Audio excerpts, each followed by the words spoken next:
Bonjour à toutes et à tous et bienvenue dans ce nouvel épisode de WWE News. J'espère que vous allez tous très bien, de mon côté ça va super bien. Je viens de passer hier mon examen et j'ai donc officiellement terminé l'école et mon examen. Donc plus qu'à attendre les résultats, on croise les doigts, ça devrait le faire. Au programme de ce WWE News, nous allons parler de l'Undertaker, de son potentiel adversaire pour WrestleMania 36 l'année prochaine à Tampa en Floride. Nous allons parler de Aleister Black qui pourrait avoir trouvé un adversaire.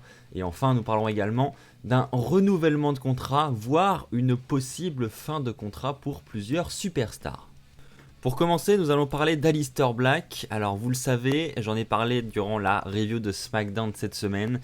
Ça fait de nombreuses semaines que Aleister Black essaye de trouver un adversaire, de trouver quelqu'un pour l'affronter. Et il n'avait personne jusqu'à mardi, jusqu'au SmackDown de cette semaine, où on entend quelqu'un venir toquer à la porte d'Aleister Black.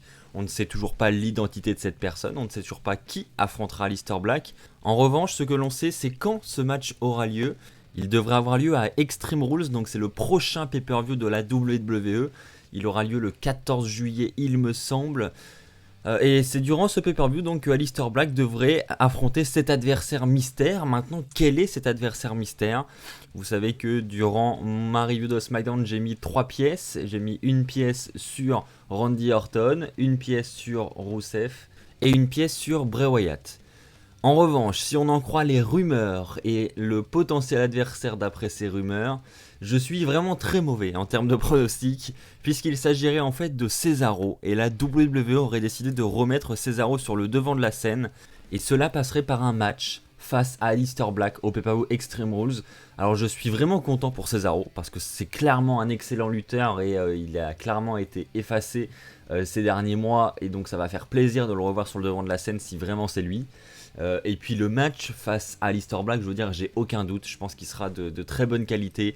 On assistera à un très bon match, pourvu qu'en plus avec le pay-per-view Extreme Rules, on ait une petite stipulation sympa entre les deux. Ça peut vraiment être cool. En revanche, c'est vraiment inattendu. Je ne sais pas ce que vous en pensez, dites-moi votre avis dans les commentaires. Quel sera selon vous l'adversaire de Aleister Black? Mais moi, j'aurais clairement pas mis une pièce sur Cesaro. Là, ça sera vraiment une grosse surprise si c'est Cesaro. On va maintenant parler du titre 24/7 et je pense que vous allez être d'accord avec moi, ce titre est quand même très intéressant. Toutes les semaines, il nous apporte des segments assez drôles, des segments vraiment divertissants. Et d'ailleurs, je voudrais parler d'une petite anecdote parce que je me suis rendu compte de ça hier sur YouTube. En fait, je suis allé sur la chaîne officielle de la WWE sur YouTube et donc j'ai regardé un peu les vidéos des shows. Vous savez, ils mettent des morceaux des shows toutes les semaines, ils mettent chaque segment de Raw, ils en mettent une petite partie de quelques minutes. Et ben je m'amusais à comparer le nombre de vues sur chacune des vidéos du show de Raw. Et par exemple, je voyais que le titre 24/7 faisait partie des vidéos, voire était la vidéo la plus regardée de Raw. Et c'est inquiétant quand même, parce que je veux dire, c'est un titre lambda, c'est un titre qui a été mis en place pour ajouter un peu de fun et tout, mais je veux dire, à côté de ça, toutes les vidéos qui concernent les champions du monde, qui sont censés être les top stars quand même de la fédération, qui sont censés représenter cette fédération, et ben ça fait carrément moins de vues, mais quand je dis carrément, c'est vraiment carrément, donc il y a vraiment un gros souci. Là, je viens de retourner voir sur la chaîne officielle pour vous donner des chiffres. Par exemple, à l'heure où je tourne cette vidéo, le segment avec Drake Maverick et R-Truth dans les backstage pour le titre 24/7 a fait 2,3 millions de vues, ce qui est vraiment énorme. Il n'y a aucun segment de cet épisode de SmackDown qui a fait autant que ça. Le segment qui est juste derrière, c'est le main event du show de SmackDown, le match entre R-Truth et Kofi Kingston, et il a fait que 500 000 vues. Donc c'est quand même plus de 4 fois moins. Je trouve ça vraiment incroyable. Nous allons quand même revenir dans le cœur de la news, mais je tenais à vous partager cette petite anecdote. Le cœur de la news, c'est qu'ils veulent continuer à créer ce genre de segment divertissant avec le titre 24/7. Et ils voudraient donc couronner pour la première fois une championne 24/7. Donc le genre de truc qui avait déjà été fait avec le titre Hardcore à l'époque. Et donc il penserait tout simplement à Carmella, puisqu'elle accompagne R-Truth. C'est bien précisé que ça ne voudrait pas dire que Carmella va réaliser un heel turn et donc tourner sa veste à R-Truth. Il mettrait tout simplement un segment en place où Carmella redevient championne en faisant le tomber sur quelqu'un d'autre. Mais en tout cas, l'idée c'est vraiment de offrir le titre à Carmella et ainsi couronner une première championne féminine du titre 24/7. Et ça ne durait probablement pas longtemps, mais en tout cas ils voudraient que ce soit Carmella. Selon eux, Carmella est vraiment la bonne personne pour ce genre de segment. Honnêtement, je suis totalement favorable à ce genre d'idée, que ce soit Carmella ou quelqu'un d'autre, peu importe, mais en tout cas, ça va ajouter une dose de divertissement supplémentaire et ça c'est vraiment cool. Je pense que vous allez tous être d'accord avec moi, nous adorons tous ce genre de segment avec le titre 24/7, donc il continue à avoir des idées comme ça, c'est vraiment cool, et si vraiment il nous amène des nouveautés comme ça au fur et à mesure avec ce titre, ça va être vraiment divertissant et c'est clairement cool, donc que les officiels continuent dans cette direction.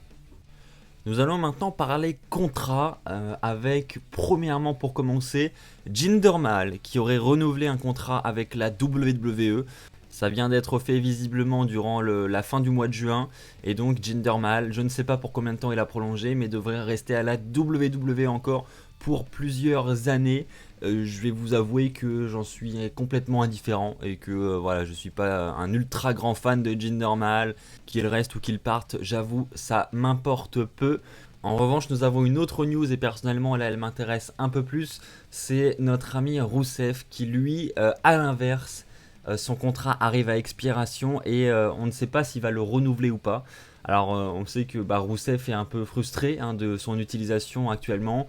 Et il est clairement pas utilisé, c'est-à-dire qu'on le voit même plus à l'antenne malheureusement, notre pauvre Rusev. Et c'est vraiment dommage parce qu'on sait tous que Rusev est talentueux, on sait tous qu'il est capable de nous proposer des très bonnes choses dans le ring.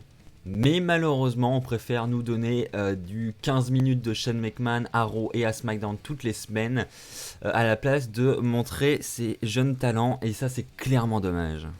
Donc voilà, les deux infos à retenir, c'est donc Jinder Mahal qui vient de re-signer avec la WWE et le contrat de Rusev qui arrive à expiration et on ne sait pas s'il va le renouveler ou pas. Nous allons maintenant parler d'un potentiel nouveau commentateur à SmackDown pour la WWE. C'est en fait Fox qui aurait donné cette idée à la WWE et qui aurait demandé à ce que l'on ramène une voix plus familière dans la tête des fans, donc amener un commentateur plus célèbre, déjà connu historiquement par les fans, pour ainsi se familiariser avec la voix et donc adhérer plus facilement au programme. C'est vraiment une stratégie liée aux commentaires. Et pour cette voix, on pourrait bien évidemment penser au légendaire Jim Ross. Malheureusement, il est un petit peu occupé du côté de la AEW, parce que je rappelle que Jim Ross est commentateur chez AEW, donc ça va être très compliqué de l'amener à la WWE. En revanche, son collègue Jerry Lawler, lui, est disponible, et donc ils ont pensé à Jerry Lawler pour les commentaires de SmackDown. Je vous rappelle également que SmackDown va débarquer sur la Fox durant cet automne, donc ça va être début octobre, et donc à cette occasion, la Fox demande à ce que Jerry Lawler soit commentateur pour SmackDown, pour la chaîne. Je sais pas ce que vous en pensez, mais de mon côté, je suis alors totalement pour. J'avoue, c'est peut-être aussi mon petit côté nostalgique avec mes commentateurs d'enfance, etc., qui me donne envie de revoir, d'avoir ces commentaires à SmackDown. C'est fort probable. N'hésitez pas, vous aussi, à me donner votre avis dans les commentaires en ce qui concerne Jerry Lawler. Et enfin, pour terminer, nous allons parler de l'Undertaker. Alors, il y a de grandes rumeurs qui circulent actuellement, surtout quant à son potentiel adversaire à WrestleMania 36. Selon les sites américains, l'Undertaker aurait déjà fait son choix pour le plus gros pay-per-view de l'année prochaine à Tampa. Et il souhaiterait tout simplement affronter Drew McIntyre, donc la jeune recrue de la WWE. Alors je ne sais pas du tout ce que vous en pensez, mais moi je suis ultra surpris par cette révélation, si vraiment ça venait à être vrai. Évidemment, je vous rappelle que nous sommes fin juin. WrestleMania, c'était il y a quelques mois, ça veut dire que c'est l'année prochaine dans de nombreux mois, et donc évidemment tout peut encore changer d'ici là. Maintenant, c'est l'Undertaker qui aurait choisi que Drew McIntyre serait son adversaire l'année prochaine. Donc si c'est une envie du Taker, il peut soumettre l'idée aux officiels et les officiels peuvent vraiment lui offrir l'adversaire de son choix. Donc c'est pas impossible, maintenant c'est loin encore. Et donc est-ce que tout ça est vrai également? Je pense que c'est à prendre avec des pincettes. D'ailleurs il y a une autre rumeur qui circule qui voudrait que Drew McIntyre soit l'adversaire de l'Undertaker à SummerSlam et non pas à WrestleMania. Donc il y a plusieurs versions, je pense que la version SummerSlam est plus probable personnellement, ça reste un avis perso, parce qu'il est quand même en rivalité actuellement avec Shane McMahon et Drew McIntyre, il va faire équipe avec Roman Reigns à Extreme Rules, et donc évidemment ça serait une suite logique d'avoir l'Undertaker qui affronte Drew McIntyre à SummerSlam, sachant que SummerSlam est le plus gros pay-per-view de l'été, le dernier gros pay-per-view avant le passage de SmackDown sur la Fox, donc je pense qu'ils vont vouloir mettre en place une assez grosse carte, et ça peut passer par le retour de l'Undertaker en pay-per-view et un match 1 contre 1 face à Drew McIntyre. Donc je ne sais pas ce que vous en pensez, mais moi je vois clairement plus l'Undertaker affronter Drew McIntyre à SummerSlam que à WrestleMania. Maintenant, comme je vous l'ai dit, ce qui est relayé sur les sites américains, c'est Drew McIntyre aurait été choisi comme étant l'adversaire de l'Undertaker à WrestleMania 36.